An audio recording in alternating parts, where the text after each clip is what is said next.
There are 2 times of year where we talk about Simcha in Judaism. One is Mishanichnas Adar Marbim B'Simcha. When the month of Adar comes, we enhance our Simcha, our joy. And yet, Mishanichnas Av Mimayatin B'Simcha. When the month of Av comes, we diminish our Simcha. Why do we diminish our Simcha? What happened in the month of Av that should be a cause of no celebration?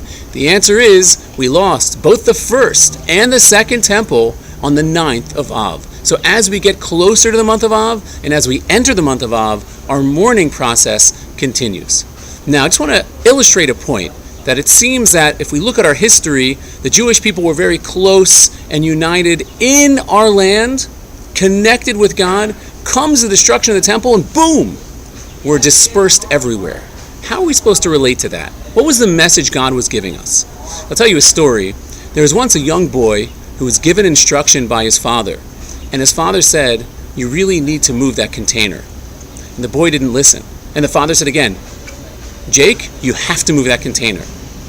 And Jake didn't respond. Finally, the father said, Jake, if you don't move that container, I'm throwing you into the corner.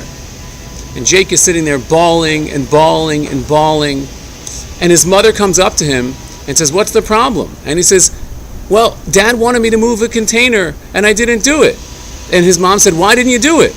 And Jake says, Mom, what's a container?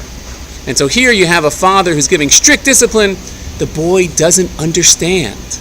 But when it comes to our Father in heaven, he only gives us a message that we can understand, which means he's only going to relate to us in a way where he's going to give us what's called chinuch. He's going to educate us. What happened was the Jewish people were in Israel with God around the corner, his presence in Yerushalayim. And we couldn't live up to the task. So what did he do? He said, you can't be close to me. I've got to scatter you. You're gone. You're not going to have that close connection being in the palace of the king. But on the other hand, as David says, King David says, Im chanochi b'tzara, I'm with you in pain.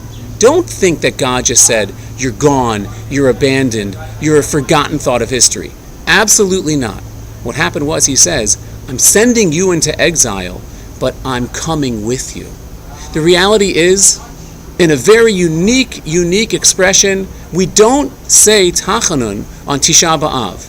Tachanun is a prayer of remorsefulness. On Tisha B'Av, we don't say it. You know why? Because we're not remorseful on Tisha B'Av. It's called a holiday by the prophets. Where's the holiday in Tisha B'Av? The answer is, even though God destroyed the temple and scattered us into the exile, but he came with us. He said, you couldn't handle being close, but I'll still be with you when you're afar. And you're going to learn in exile how to rectify whichever sins it were so you can come back to me again. And that's the point. When God's giving us a slap in the face and he's sending us into the corner, it's with reason, it's with design, and it's with purpose.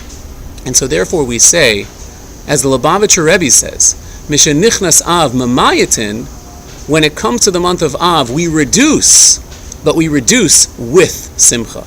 Because as far away as we feel, as far from the temple as we are, the temple may be a distant memory, spirituality feels like a distant memory, but the reality is God is still with us. And that alone is cause of celebration as we prepare for Tisha B'Av in the 9 days leading up to it. Wishing all of you a wonderful Shabbos.